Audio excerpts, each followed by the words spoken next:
Welcome into another exciting edition. Hold up. Cut the shit. Wait a second, dude. Just a second. Oh, you guys gotta stop interrupting me in my intro. It's really throwing me off. We've had to get something off our chest for a while now. Yeah, buddy. We came up with something a little more suiting for our style. Matter of fact, I'll be right back. Break it down. Where is he going, dude? We're all already late. So for our listeners, we've been talking this whole Kadhim games, Kadhim Korner. You know, it's cute, it's cool. But this is our podcast now. Oh, sorry about that, guys. That's all taken care of. Wait, how taken care of? We still need him to do the edits and shit. Does a lot of work, that guy. You didn't break his fingers, did you?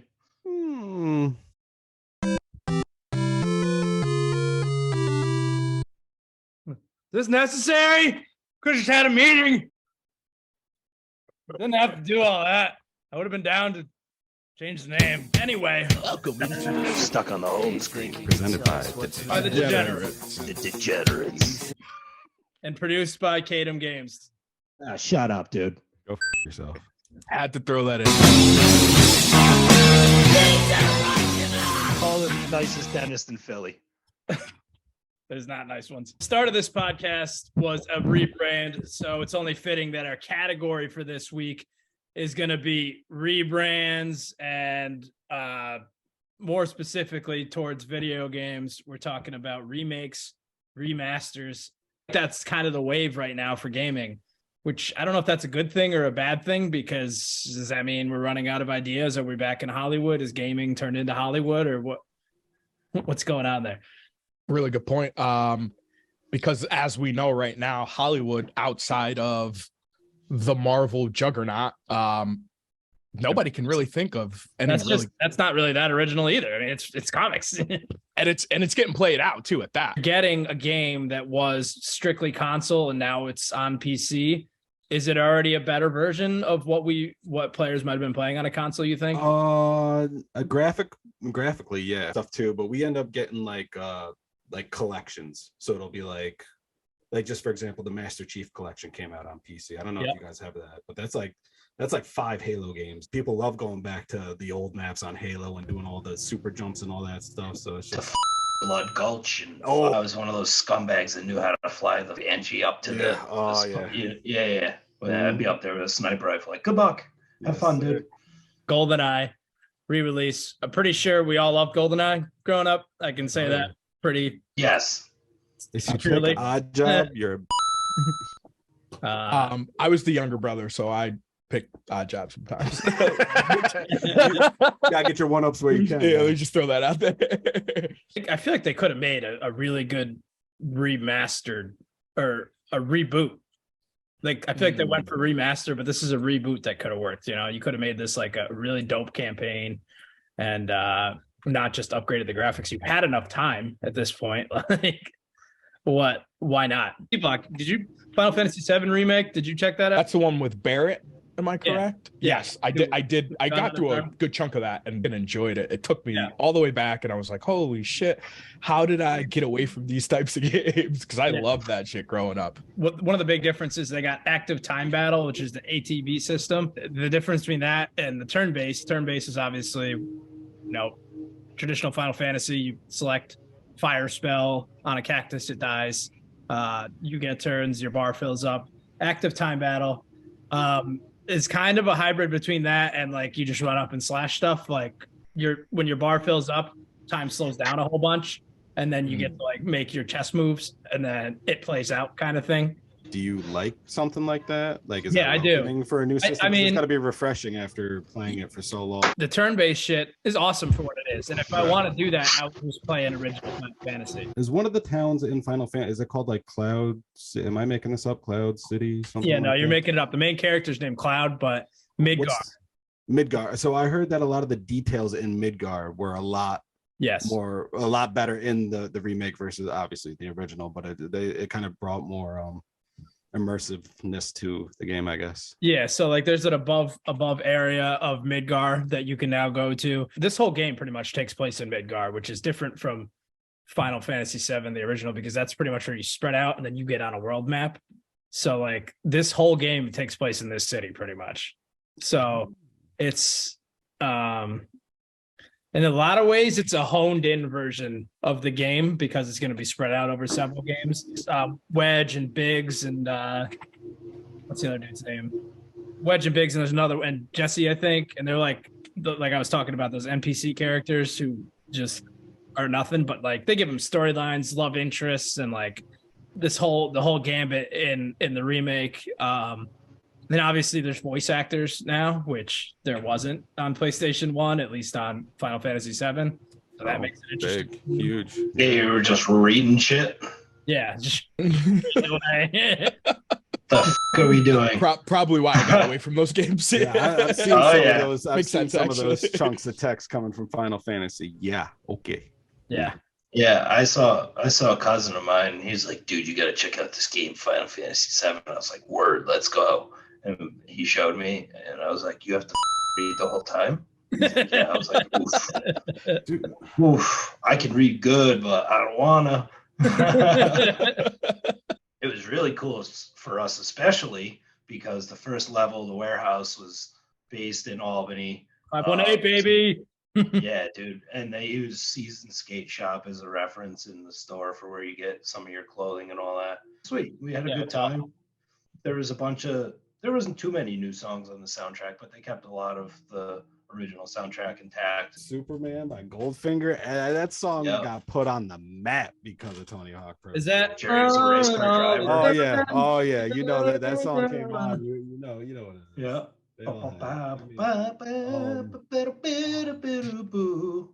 They aged them up? Yeah, accordingly. Yeah. It's interesting to me, but I guess that makes sense. But are they? I feel like in the skate world you can do that. I mean, right? Tony Hawk is still Tony Hawk, and he's like in his 50s at this point. So yeah, I don't think they did anything to their stats, Eddie. If that's what. Yeah, like they're still them. They just look old. They look like themselves. That's all. That's okay. Activision tried to pull a fast one on him and like try to buy his royalties or something before the games came out. And he's like, nah, I'm going to bet on myself and I'll just take kind of like a payment from the sales or whatever. And the game blew up. And he would have lost out on millions if he took the deal. So shout out to Tony. Shout out to that business acumen. Betting on himself, betting on the homies, betting on skating. That's the running theme of the podcast. If you've been listening to our guests, just keep betting on yourself and you'll get there. And Tony Hawk responds to people on social media, so maybe we'll just put this out there. Listen, tag them. I don't want to meet anyone famous. They say never meet your idols. I never wanted to meet anyone famous in my life except for Tony Hawk. That's the only person I openly want to meet. He just seems like an actual real person. I've played almost every remake that's come out on the Resident Evil end. They're all pretty dope. The graphic update is sick, where the camera angles were fixed, and like the old ones, where they'd be fixed in a corner of the room. Now they adopted the over the shoulder thing from Resident Evil 4. So it's awesome to kind of explore the world in that kind of view. And then Resident Evil 3, they same story, but they did a little changes to Nemesis, like attire and stuff, which they kind of made him look a little stupider in my opinion. But that's the only variation I kind of noticed in that one. So isn't it kind of crazy how just the different view that you're seeing the character can completely change gameplay, game style, your feel about that game? You're like, holy shit. It's like when GTA brought the first person, you're like, oh my goodness. It's a whole new had Vice City. Played it for 10 minutes. It was the same exact game, but I could just play it on my PlayStation 5. I'm like, get the fuck out of here. Like, why would I ever want to sit here and do this? Like, I couldn't imagine someone wasted time on that. I'm like, okay, well, thanks, I guess. It already took so many years of my life. Not exactly. Yeah. You guys ever have that moment where like you're like, oh, this game's sick, and then you get to that one point and you're like, I remember why I stopped playing this game. Yes. This mission right here. Hell yeah, dude. Yeah. Damn, and it's like you quit and you're like, I ruined everything. Dude, I'm a black wizard, bro. Yeah. Flying around on a broom. Yeah. Can't beat it. My dad's one of the professors. I don't know if every hall has the same professor. Sods in the fucking squad. You do not go outside enough. This is your problem. You don't go outside. You could tell it was a game that came out in 2023. It was very inclusive, right? They included, well, especially with the backlash that J.K. Rowling is getting right now. Exactly. Yeah, they even included a person specifically for that, I feel like. But yeah, they're very inclusive, and I give them credit for it. I was not the only black person in Hogsmeade. I don't talk about it much, but it's dope to be able to A, create a black character, B, have more than just one blotchy like hairstyle. like my guy's got dreads, like or locks. It's a beautiful thing. It's a white male or whatever. Like I even playing games and you're everywhere. Well, that's what I'm saying. Like I kind of like, not to sound whatever, but I know it's going to be an option in a game to pick. Yeah, right? you're the default. That's just the default. Actually, yeah. So you're the standard choice. But also at the same time, like sometimes if there's a black option, like I'll pick a black character just to change up. You know what I mean? It's just the character. But like do you, as predominantly white characters, do you like not feel like immersed in it? Like you know what I mean? Like this is a white guy. Like I can't, because to me they're just like they're pieces. You know what I mean? It's almost like real world. It's like, all right, well, you all then. I'm still the only black wizard out here killing it. So come get some, right? Yeah, gotta come get some. Alakazam.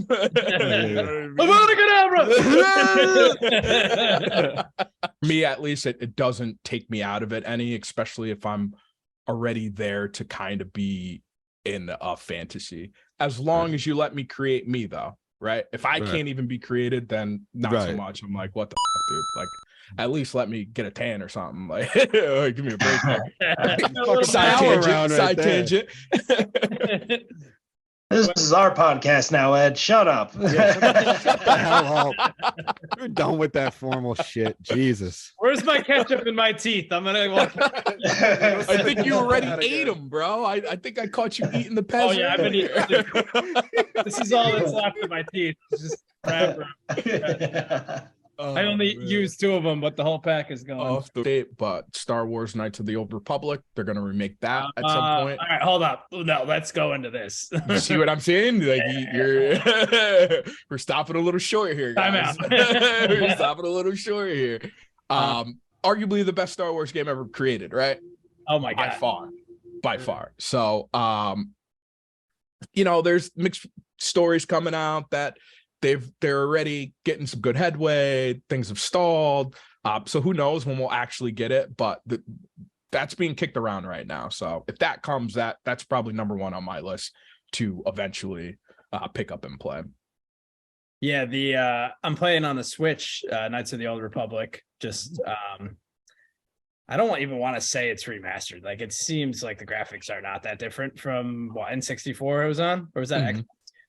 It was. Let's pull this up. No, I think it was the first Xbox, right?